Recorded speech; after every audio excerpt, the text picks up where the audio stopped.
లోపము ఉంది. ఒకటి గవర్నర్ల వ్యవస్థని మిస్యూజ్ చేయకూడదు. గవర్నర్ రాజ్యాంగపరమైనటువంటి రాష్ట్ర అధినేత. నా ప్రభుత్వం అని చెప్తాడు ఆయన స్పీచ్లో.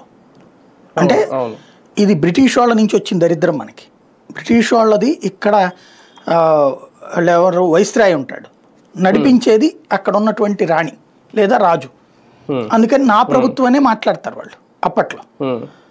ఆ దరిద్రాన్ని మనం కొనసాగించాం. రాష్ట్రపతి గవర్నర్లు అనేటటువంటిది మనకు రాజ్యాంగంలో రాసుకున్నాం, అది నడుస్తుంది.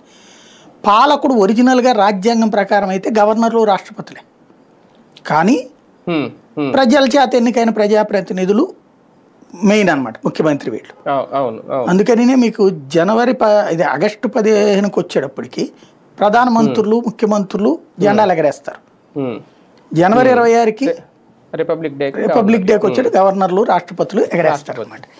అది సహజ సిద్ధమైన. అప్పుడు వీళ్ళ కింద కూర్చుంటారు. ఎందుకని 1950 జనవరి 26న మన రాజ్యాంగం వచ్చాక రాజ్యాంగ స్వరూపం తరపున వాళ్ళు హెడ్ కాబట్టి ఇది రొటీన్ ప్రాసెస్ అనమాట.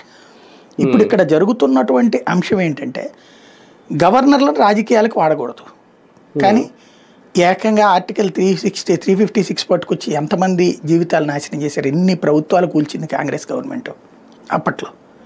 అదొక ఆటగా వాడేవాళ్ళు. అంటే గవర్నర్లు తమ విచక్షణాధికారాన్ని దుర్వినియోగం చేశారుగా అప్పట్లో. చివరి కోర్టుల్లో మళ్ళీ కొన్ని సార్లు రాష్ట్రపతి పాలన ఎత్తేసారు గవర్నర్లు ఇచ్చినది. అంటే అక్కడ రాష్ట్రపతి గవర్నర్కి రాష్ట్రపతి కంటే కూడా విశేష అధికారాన్ని న్యాయస్థానం సంపాదించగలిగింది. ఎందుకని? వీళ్ళ తప్పుల వల్ల. ప్రజలు దాన్ని తప్పు పట్ల. లేకపోతే రాష్ట్రపతి పాలన పెట్టాక రాష్ట్రపతి సంతకం పెట్టాక నువ్వెవరు అనొచ్చుగా. ఆ రోజున ప్రభుత్వాలు కూడా ఎందుకు సచ్చినట్టు మళ్ళీ ఒప్పుకొని సుప్రీంకోర్టుని? అంటే ఒక లెక్క తేలుతోంది కదా.